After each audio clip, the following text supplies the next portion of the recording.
ഓം ശാന്തി 26/8/2024. ഇന്നത്തെ മുരളിയുടെ main points.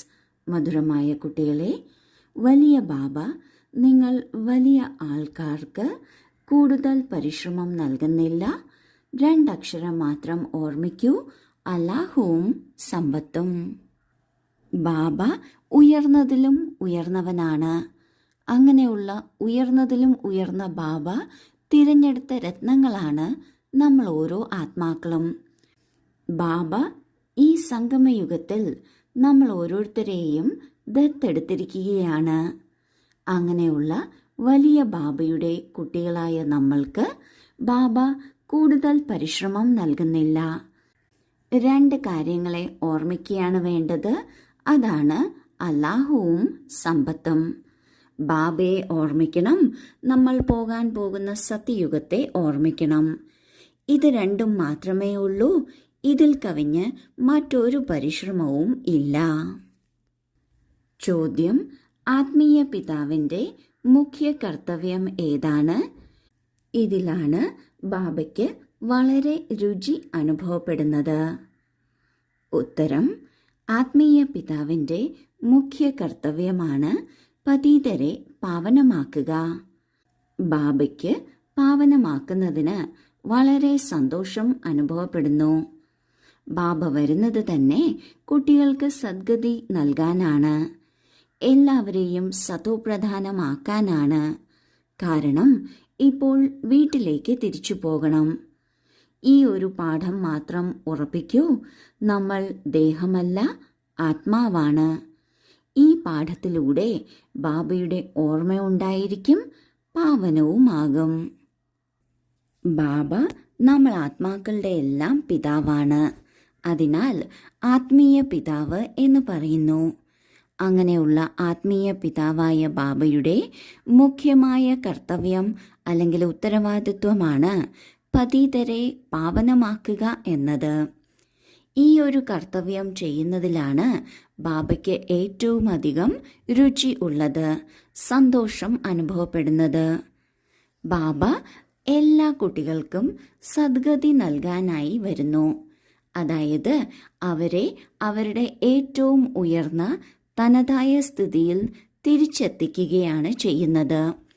ഈ സമയം തന്നെ ഇങ്ങനെ പവിത്രമാക്കുന്നതിൻ്റെ കാരണം ഇപ്പോഴെല്ലാവർക്കും തിരിച്ചു വീട്ടിലേക്ക് പോകാറായി. ഇതിനായി ബാബ ഒരൊറ്റ കാര്യം മാത്രം പറയുന്നു: തീർച്ചയായും ഈ ഒരു പാഠം നമ്മൾ ഉറപ്പിക്കണം. അതായത് നമ്മൾ ശരീരമല്ല, ആത്മാവാണ്.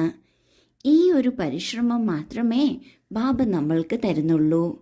നാം എത്രത്തോളം സ്വയം ആത്മാവാണെന്ന് മനസ്സിലാക്കുന്നുവോ അത്രയും ബാബയുടെ ഓർമ്മ നിലനിൽക്കും. ബാബയുടെ ഓർമ്മ എത്രത്തോളം നിലനിൽക്കുന്നുവോ അത്രത്തോളം പവിത്രമാകുകയും ചെയ്യും. ഈ ഒരൊറ്റ പരിശ്രമമാണ് നമ്മൾ കുട്ടികൾക്ക് ചെയ്യേണ്ടത്. ബാക്കി എല്ലാ കാര്യങ്ങളും ബാബ തന്നെയാണ് ഡ്രാമയിലൂടെ നമുക്ക് ചെയ്തു തരുന്നത്. നമ്മൾ ആ ഒരു നിശ്ചയത്തിലിരിക്കുകയാണ് എങ്കിൽ നമ്മൾക്ക് ആ ഒരു കാഴ്ചകൾ കാണാൻ സാധിക്കും. എന്നാൽ സംശയത്തിന് ഇട നൽകുകയാണ് എങ്കിൽ സംശയത്തിനാസ്പദമായിട്ടുള്ള കാര്യങ്ങളായിരിക്കും കാണപ്പെടുക. ധാരണയ്ക്കുള്ള മുഖ്യസാരം: 1. ഫുൾ മാർക്കോടെ പാസ്സാകുന്നതിന് തൻ്റെ ബുദ്ധി സതോപ്രധാനവും പവിഴ സമാനവും ആക്കണം.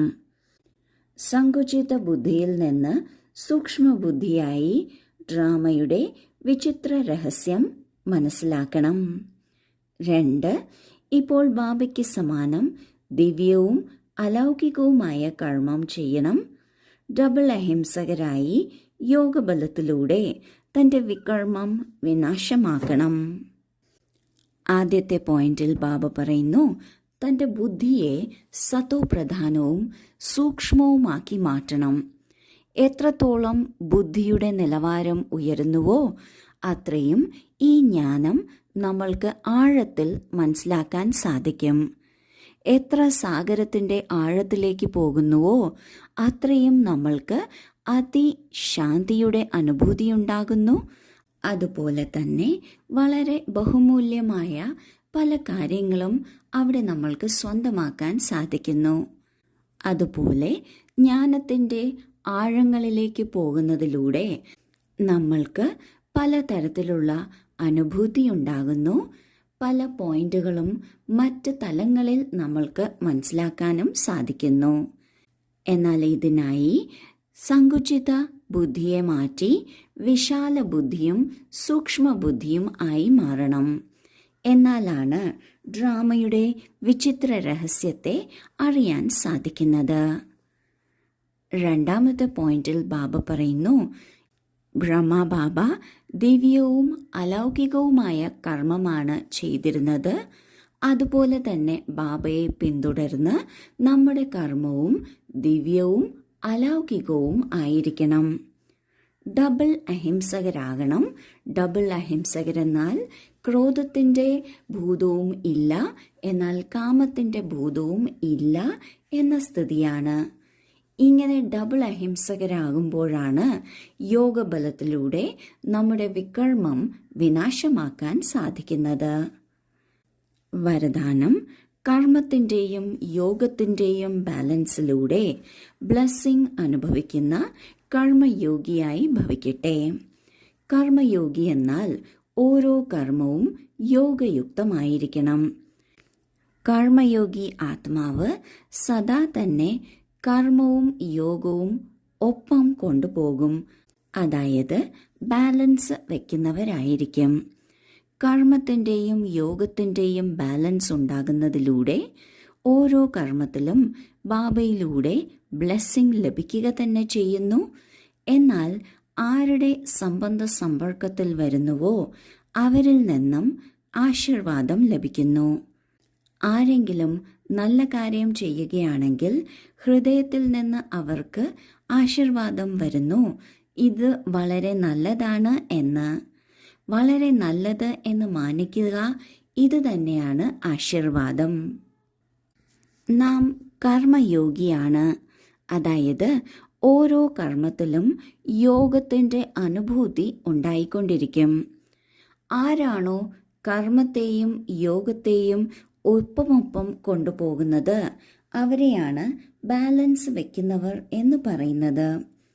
കർമ്മത്തിൻ്റെയും യോഗത്തിൻ്റെയും ബാലൻസ് ഉണ്ടെങ്കിലാണ് ബ്ലെസ്സിംഗ് ലഭിക്കുന്നത്. ബ്ലെസ്സിംഗ് ബാബയിൽ നിന്ന് മാത്രമല്ല സംബന്ധ സമ്പർക്കത്തിൽ വരുന്നവരിൽ നിന്നും ലഭിക്കുന്നു. ആരാണോ അവരുടെ മനസ്സിൽ ഇവർ വളരെ നന്നായി ചെയ്തു, അല്ലെങ്കിൽ ഈ കാര്യം വളരെ നന്നായിരിക്കുന്നു എന്ന് ചിന്തിക്കുന്നത്, ഇങ്ങനെ മാനിക്കുന്നതിനെ തന്നെയാണ് ആശീർവാദം എന്ന് പറയുന്നത്. സ്ലോഗൻ: സെക്കൻഡിൽ സങ്കല്പങ്ങളെ സ്റ്റോപ്പ് ചെയ്യുന്നതിൻ്റെ അഭ്യാസം തന്നെയാണ് കർമാതീത അവസ്ഥയെ സമീപം കൊണ്ടുവരുന്നത്.